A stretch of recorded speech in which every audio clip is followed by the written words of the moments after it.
전국 아파트값이 반년 만에 상승한 가운데 부동산 시장이 다시 꿈틀대는 분위기입니다. 경매 시장에서도 최근 금매가보다 낙찰가가 더 높은 경우가 나타나면서 경쟁이 치열해지는 모습인데요.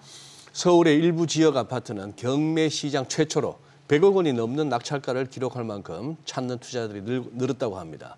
하반기 경매 시장에는 역대급 큰 장이 설 거라는 전망이 나오고 있는 가운데 경매 투자 전략과 유망 매물까지 이주환 교수님 모시고 자세히 알아보겠습니다.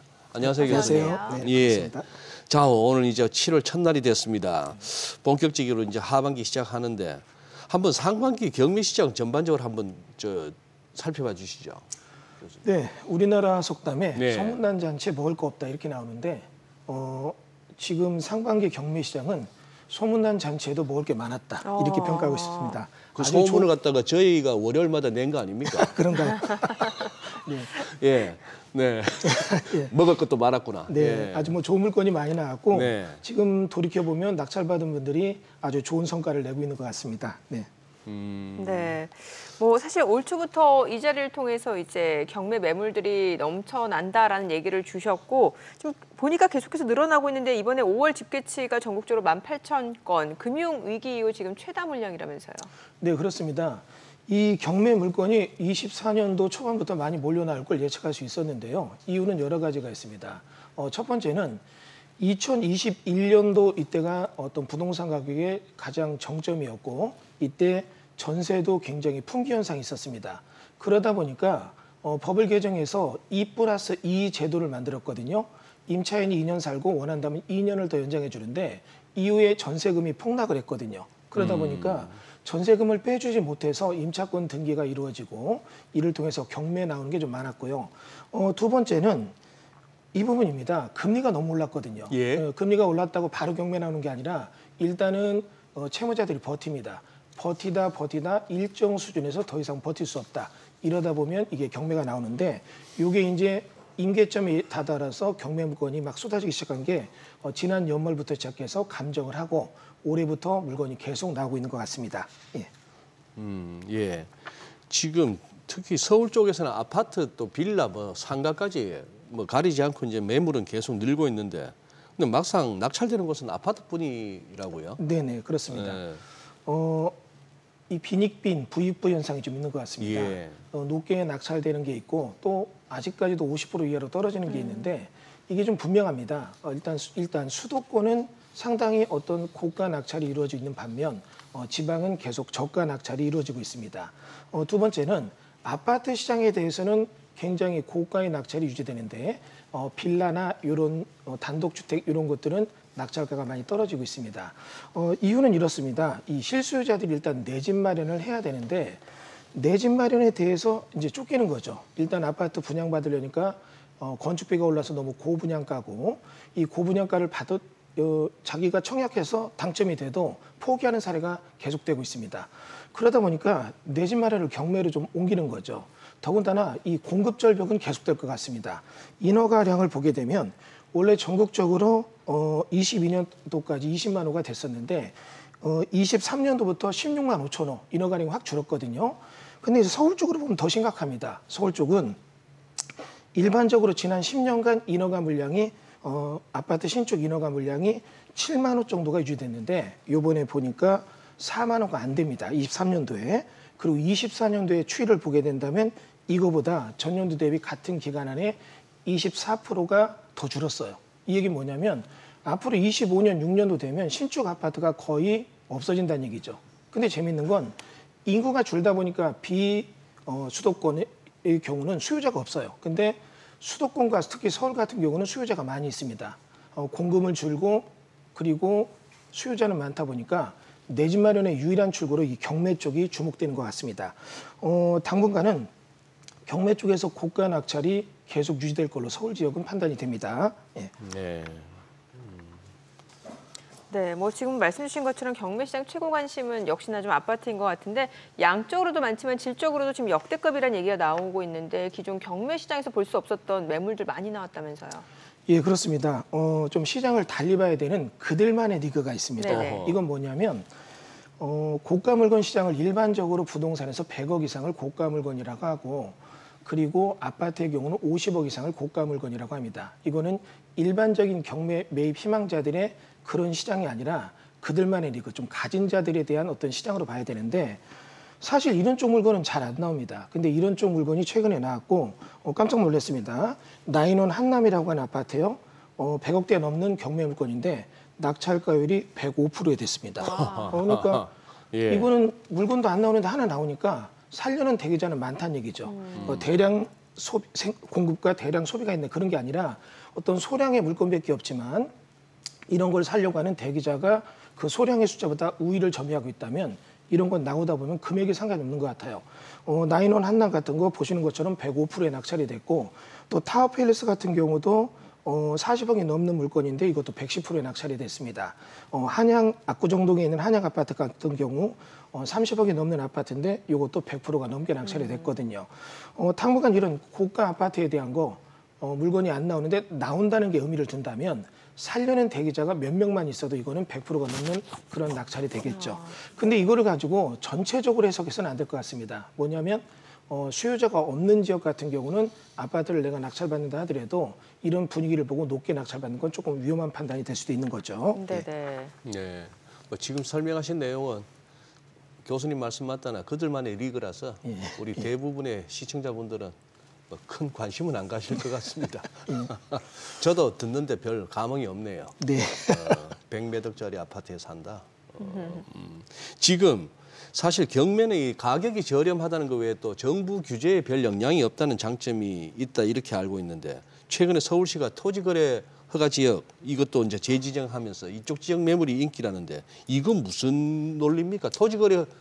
토지거래 허가 지역이 되면 그쪽 매물이 인기가 있다고요? 그러니까 그쪽 지역에서 나온 경매 물건이. 경매 물건이. 그렇죠. 예. 토지거래 허가구역은 말 그대로 토지에 대해서 실수요자 위주로만 거래할 수 있고 네. 어떤 투기적 투자 개념은 거래를 막는 거죠. 예. 그런데 이제 토지거래 허가를 종전 정부에서 아파트까지 확장을 했어요. 아파트에도 대지권이 있다 보니까 네. 그 대지권에 대해서도 실수요자 있는 사람들만 거래하라 이런 얘기죠. 실수요의 의지가 있는 사람만 거래하다 보니까 사실 일반적인 투자가 좀 어렵고 또 이걸 내가 산다 하더라도 일정 기간 거주 의무가 부여됩니다. 네. 그러다 보니까 이 토지거래 허가구역을 통해서 일단 투기적 거래를 차단해서 가격을 낮추고자 하는 의지가 있었는데요. 같은 이 어떤 고급의 급지가 되는 것들이 강남 지역을 본다면 넓게 보면 이 토지거래 허가구역이 아직 안 돼 있는 반포나 개포동 아파트 같은 경우는 이 갭 투자가 좀 있었어요. 아파트를 사고 세입자를 받아서 갭 투자하고 그리고 또 여기는 팔 때도 조금 출구 전략이 좀 원만했죠. 예. 그러나 이 토지거래 허가구역이 지정돼 있는 강남구나 서초구 등에 대해서는 내가 실수요자 아니면 살 수도 없고 또 내가 이걸 샀다면 일정 기간을 거주해야 되니까 세를 놓을 수도 없어요. 그러니까 우리가 흔히 말하는 갭 투자, 지렛대 효과를 쓸 수가 없습니다. 아파트 만약에 50억짜리를 샀는데 세가 20억이다. 그럼 20억에 대해서는 어떻게 해요? 무이자로 내가 투자금을 빌려 쓰는 그런 내용이 되는데 이런 게 지금 차단되고 있는 건데 재밌는 건 경매에서는 토지거래 허가구역이라도 경매는 허가를 안 받습니다. 그러다 보니까 이런 데 경매로 산다면 내가 사놓고 조금 자금이 부족하다면 세를 놓을 수도 있거든요. 근데 이제 전세금이 계속 오르고 있어요.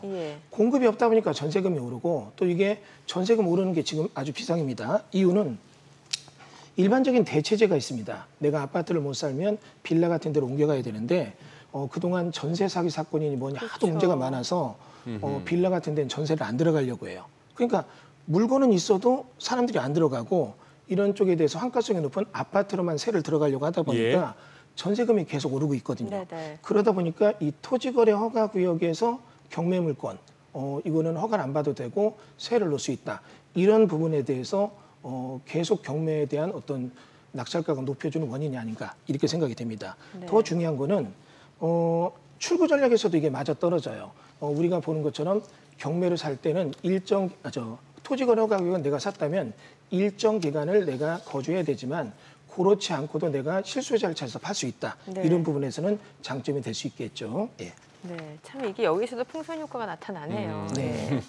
최근 수도권 부동산 가장 큰 관심이 이제 일기 신도시 재건축인데 선도지구 선정이 이제 본격화되면서 집값이 뛰니까 저렴한 가격에 이제 매매 기회를 잡으려는 수요자가 이제 경매 시장으로 좀 몰리고 있다라는 건데 하반기에도 이런 인기가 좀 계속해서 이어질 수 있을까요? 예, 이게 재밌는 현상이 좀 있습니다. 이 서울 쪽에 대한 가격이 너무 높다 보니까 또 서울 쪽이라 하더라도 강북, 이 한강을 건너서 북쪽으로 가보면 네. 도시계획 등이 없을 때 개발된 거기 때문에 조금 사람들이 쾌적성이 떨어져요. 그러다 보니까 서울 근교에 있는 대표적인 신도시가 이제 분당 신도시, 평촌 신도시 이런 쪽인데 이런 쪽 아파트가 30년 넘었고 이런 거에 대해서 재건축을 해야 되는데 이 재건축에 대해서 문제점이 있습니다. 여기는 기존의 도시계획으로 만들어서 용적률이 높고 대지 지분이 낮습니다. 그러다 보니까 재건축이 조금 어떤 현실성이 떨어져요. 그런데 이번에 개정된 법이 노후계획도시 특별법이라는 걸 만들어서 선도지구를 만들고 있습니다. 선도지구가 되게 된다면 이런 지역에 대해서 용적률을 좀 파격적으로 올려주고 재건축할 수 있는 여러 가지 혜택을 주는 거거든요. 그러다 보니까 이런 지역에 대해서 내 집 마련 수요자들이 공급이 없으니까 이런 분당 지역이나 일산 지역 등으로 경매 물건을 거의 싹쓸이 한다고 해야 되나요? 굉장히 높은 경쟁률이 있고 굉장히 고가에 낙찰이 되면서 가격이 오르고 있는데 여기서도 좀 주의할 점은 있습니다. 이런 지역에 대해서는 이 기반시설 확충과 두 번째는 가장 큰 문제점이 이 부분입니다. 용적률에 대한 상승인데 주의할 게 분당 같은 경우는 서울 비행장이 있기 때문에 비행 안전구역이 걸리는 5구역, 6구역에 들어온 지역들은 굉장히 조심하셔야 돼요. 이런 지역은 이 특별 선도지구가 된다 하더라도 용적률을 파격적으로 올리기가 어렵습니다. 용적률을 파격적으로 올릴 수 있는 그런 해당 지역에 들어가는 그런 지역 아파트를 좀 선별해서 경매에 어떤 투자 전략을 세운다면 정말로 내 집 마련을 저가로 할 수 있는 그런 기회가 될 것도 같습니다. 네. 비행장 때문에 높이 못 짓는다 말씀이죠? 네네. 예. 지금 이 경매 시장에 또 그렇다고 무슨 뭐 하반기에 낙관적인 전망만 있는 건 아닌 것 같은데요. 네. 이제 서울 아파트 가격이 다시 오르고 있고 이거 어디까지나 서울 얘기입니다. 지방은 꼭 그런 건 아닌데. 네. 자, 이제 부동산 시장이 침체기일 때 곽광받는 게 이 경매다 보니까 그러면 집값 오르면 오히려 경매 시장은 악영향을 받는 거 아니냐. 이 시각은 어떻게 보십니까? 좀 재밌는 얘기 해볼까요? 네. 제가 이제 동창회를 좀 늦게 갔습니다. 그래서 막 뷔페 식당에서 막 먹고 있는데 예. 딱 가서 앉자마자 한 20분 채 막 먹으려고 하는데 예. 이제 영업시간 끝났습니다. 일어나 주세요 해서 나온 적이 있거든요. 네. 먹을 게 많아도 시간이 없으면 못 먹는 겁니다. 예. 예. 이 얘기는 뭐냐면 일반적으로 부동산 시장과 경매 시장은 역행 구조를 갖고 있어요. 부동산 시장이 좋다는 건 경매가 안 나온다는 얘기고 또 경매 시장이 좋다는 건 부동산 시장이 안 좋다는 얘기죠. 그런데 지금은 부동산 시장이 굉장히 안 좋아졌다 좋아지는 반등의 시장이 조짐이 보입니다. 이렇게 되면 좋은 물건이 안 나올 수도 있어요. 그런데 이걸 또 거꾸로 해석해 볼게요. 내가 사는 물건이 오를 수 있는 그런 기회가 바로 가까워 인접해 있다. 이런 해석도 되고 두 번째는 이겁니다. 그동안 부동산 시장이 안 좋은 23년도, 2년도 이때 이 겪었던 시장의 고통은 굉장히 컸습니다. 네. 즉 시장이 좋아진다고 해서 지금 경매에 나온 물건이 바로 없어지거나 1억인 조금 힘든 상황이죠. 그러다 보니까 경매에 나올 거는 계속 나올 거고 그리고 내가 그렇게 해서 받은 물건이 바로 올라갈 수 있다. 그렇게 생각한다면 굉장히 투자에 적깁니다. 그런데 문제는 아까도 말씀드렸지만 경매에서 내 집 마련하거나 투자할 수 있는 그런 시장 어떤 투자 유효 기간이 굉장히 짧을 거란 얘기죠. 20분 만에 뷔페 시장 영업 끝났습니다는 느낌이에요. 그러다 보니까 올 여름 추석 전반부까지 여러분이 조금 더 집중해 본다면 좋은 타이밍을 잡을 수가 있고 요거를 여러분이 조금 길게 보고 간다면 조금 좀 서둘러서 했어야 되는데 이런 후회가 나올 수도 있을 것 같습니다. 네. 잘못하면 진짜 뷔페 식당에서 풀떼기만 먹고 나올 수가 있네요. 그렇죠. 설거지만 하고 나올 수도 있습니다. 참. 네, 그래도 지금 뭐 사실 금리 인하 시기에 대해서 지금 뭐 말이 많긴 합니다만 그래도 어쨌든 금리 인하 시기가 좀 예. 다가오고 있는 거잖아요. 네네. 그러면 실제로 이제 금리 인하가 이루어지게 되면 실제로 경매 시장에는 어떤 영향이 있을까요? 예, 종전 질문의 답변과 지금 이 질문을 연결하면 굉장히 퍼펙트한 이론이 나오죠. 일단 예. 경매 물건이 금리가 내려가고 시장 좋아져도 쏟아질 건 당분간 쏟아진다는 얘기죠. 정리가 될 것 같습니다. 그런데 금리가 내린다는 건 우리 경매로 투자하시거나 내 집 마련하는데 좋은 호재가 될 수 있죠. 수요가 급증하겠네요. 예. 왜냐하면 내가 경매로 샀는데 자금이 부족해서 못 사는 사람들도 내가 투자 범위를 좀 넓힐 수 있죠. 그렇죠. 지렛대 효과를 써서 대출을 받고 대출 받은 그런 거에 대해서 내가 한 달 이자 내는 게 4억을 받았는데 지금은 이자를 200 낸다. 그런 거를 6억을 받아도 200을 낼 수 있다. 네. 이런 부분에 대해서는 여러분이 경매에서 내 집 마련을 한다. 좀 더 투자의 범위를 넓힐 수가 있는 거죠. 좀 더 좋은 지역을 선정할 수 있고 또 좀 더 넓은 평수, 좋은 아파트를 선정할 수 있는 기회가 될 것 같습니다. 그러다 보니까 금리가 지금 이렇게 해서 곧 내릴 것 같다는 지금 시장에서 조금 더 여러분이 빠르게 움직여 볼 필요도 있는 거죠. 예. 네, 교수님, 또 교수님이 전문 분야이시기도 하지만 가끔씩 그렇게 말씀하셨잖아요. 아파트보다도 네. 토지나 공장, 뭐 농지 같은 요 특수 경매 네. 여기 이제 관심 가져보라 이렇게 뭐 자주 말씀하시는데 이쪽 어떻게 괜찮습니까? 네, 그렇습니다. 모든 분들이 이제 부동산 시장이 이꼴 아파트 이렇게 보는데 네. 실질적인 전체 부동산의 구성 요소에서 아파트는 6%밖에 되지 않습니다. 주거용 건물 다 합쳐서 이게 한 20%가 안 되고 나머지가 어떤 토지 시장이나 공장 이런 것들이 있는데 제가 볼 때는 여러분이 조금 관심의 폭을 넓혀서 어떤 수용 예정지에 있는 토지 같은 거 이런 거 지난번도 얘기했지만 경매를 받는다면 수익을 낼 수도 있어요. 네. 그리고 또 이제 이런 거죠. 빌라가 인기가 없지만 빌라를 받았는데 이런 데가 정비구역이 된다. 그러면 나중에 이런 데가 뭐가 되는 겁니까? 아파트로 바뀌는 거거든요. 저 같은 경우는 이제 도로를 경매로 받아서 이게 나중에 정비구역이 되면 예. 아파트로 바뀌거든요. 예. 상당한 수익을 낼 수가 있거든요. 근데 전제 조건은 상당한이라고 하시지만 거의 뭐 몇 배 나오는 거 아닙니까? 한 10배, 5배에서 8배 정도 다섯 수익이 배에서 되는 것 여덟 배. 같습니다. 네네.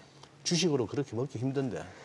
예, 근데 이제 정말 굉장한 예. 수익이 되는데 예. 여기서 주의할 점은 내가 도로를 받았는데 정비구역이 안 되면 계속 도로예요. 예. 이거는 예. 덕을 쌓는 겁니다. 남들한테 덕을 쌓는 거예요? 덕을 쌓는 덕을 거죠. 쌓는 거다. 내 대에는 돈이 안 되고 내 후손들이 잘 될 수 있죠. 남들에게 덕을 쌓으니까. 그러니까 이건 정확한 분석이 필요하고 그에 관련된 어떤 공법적 지식에 대한 학습이 선행돼야 됩니다. 인터넷 보면은 이런 수용지 관련된 내용들 또는 무슨 도로에 대한 내용들 많이 나오는데 이런 쪽에 대한 공부를 하신다면 여러분이 투자의 선택 범위를 훨씬 더 넓힐 수 있을 것 같습니다. 아, 네. 네. 오늘 내용 잘 들었습니다. 고맙습니다. 고맙습니다. 네.